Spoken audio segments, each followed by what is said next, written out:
WLToys design. Oh, hello, sir. Oh, you know me, working hard. The new designs? Coming along nicely. Yeah, you should definitely have them by today. No.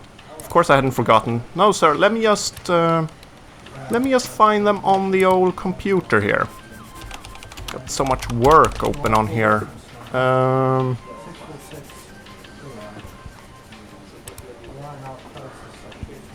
No, sir. I'm still here. Yep, found them. I'm sending you the designs now. Alright, they're on their way. Okay, bye. Phew, only dodged a bullet there.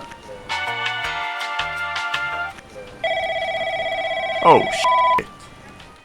Or at least that's how I imagined the WLToys Q333 came about. But let's put the design aside for now. The WLToys Q333 is a brushed, geared, toy-grade quadcopter currently retailing for between $100 and $150 depending on the version, of which there are three. A 5.8 GHz FPV version, B, a Wi-Fi FPV version, and C, a 720p camera version, which is the one I'll be reviewing. $100 for the most basic version feels steep compared to similar existing models. Does the Q333 offer anything that justifies this higher price point? Let's find out. Welcome to the review and flight test of the Inspire 1, Q333 quadcopter from WLToys.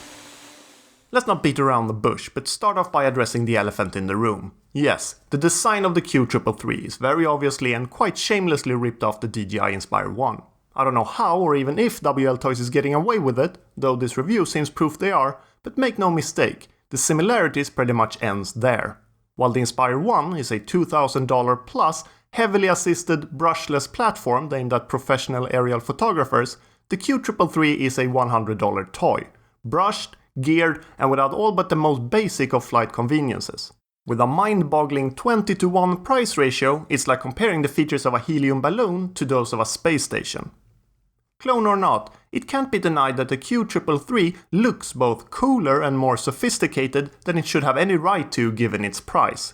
I'm sure it doesn't have the same premium finish as the real deal, but that's not to say it feels cheap. If you're looking to impress as cheaply as possible, and what classy person don't, look no further. And in WLToys' defense, they have actually added a few touches themselves. The lights, for example, have been moved and made bigger versus the original. I should mention the Q333 is big, with more than 400mm motor-to-motor distance and huge 9-inch props. Its closest relative is probably the Kaiden K70. Like the K70, it also uses a 2-cells in series 2000 mAh capacity battery, but unfortunately it's proprietary with both a special casing and connector. I feel inclined to give it a pass this time though, as it feels motivated by the design. There's also no on-off switch or button, which would have been appreciated. At 600 something grams including battery, the craft do have some reassuring weight to it, but doesn't feel particularly robust and do flex a little when handled. The arms themselves could be carbon fiber, but other critical components are entirely plastic.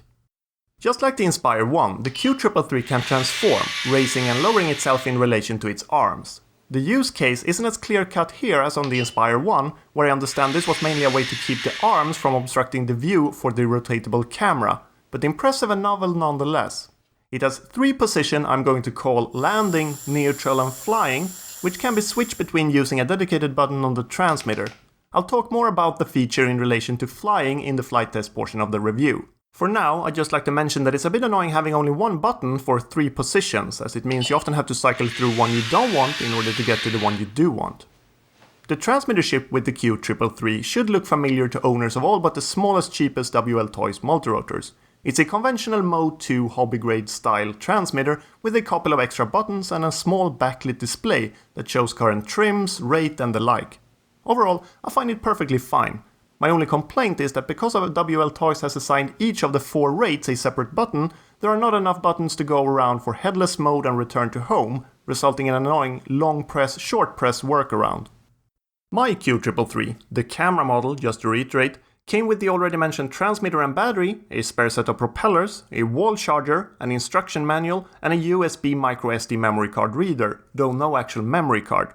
Note that for sake of compactness, the propellers do not come pre-mounted. You'll have to do this yourself, but it's an easy enough process covered by the manual. All big geared quadcopters tend to fly pretty much the same, and the WLToys Q333 is no exception. Very stable. I wouldn't call it sporty. Despite 4 rates, there's not much variation on offer in terms of pitch and practically none in terms of yaw, but I wouldn't call it sluggish either. Getting off the ground or maintaining altitude at full pitch is no problem, but some factors, probably its relative high weight and sizable props, seem to make it more prone to vortex ring state than your average craft. Probably due to the flexing and supposedly more fragile construction, WLToys has ditched flips this time around in favor of the ability to transform. As stated earlier, it's a neat looking feature and works as well in air as on the ground, but at least this reviewer doesn't notice any difference between the position in terms of flight characteristics. The Q333 uses an interesting setup of brushed motors, gear reduction and big propellers. Flight times are good though, clocking in at nearly 10 minutes, which almost justifies the 3 hours it takes to charge with the included charger. There's a 30-second or so low voltage cutoff warning, which should give you enough time to get the quadcopter back on the ground before the motors cut out.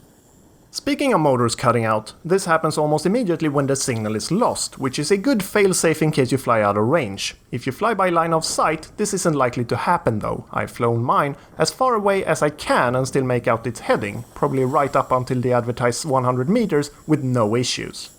The built-in camera looks like it has a downward slant, but it's actually pointing pretty much straight ahead. It captures video at 720p resolution, and while the results have decent detail, color and no excessive jello effect, the footage is the kind I'd feel I had to apologize for rather than want to show off. Decent, but no match even for the more affordable standalone cameras from the likes of Mobius, OneCam or Foxeer. This brings me to a broader problem with the Q333. Many people buy these really big multirotors with the intent to, either straight away or down the line, attach stuff, like FPV equipment or said action cameras to it. But in the case of the Q333, neither design nor, I suspect, spare payload capacity really supports this. Few even surfaces for mounting, little ground clearance, proprietary connectors. Suffice to say, the Q333 is probably best, or at least easiest enjoyed as is.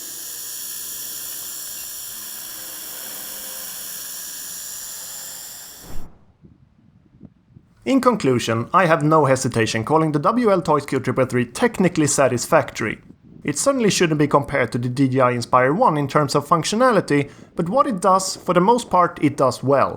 Whether it's a good match for you comes down to higher level considerations. How do you feel about the completely ripped off look? The purpose-specific design that makes it impractical to modify?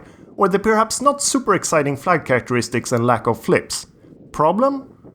Or no problem?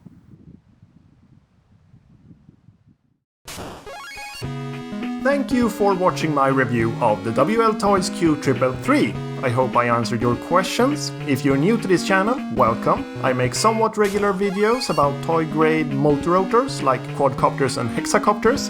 If you're into that sort of thing, consider subscribing to keep posted of new reviews and whatnot.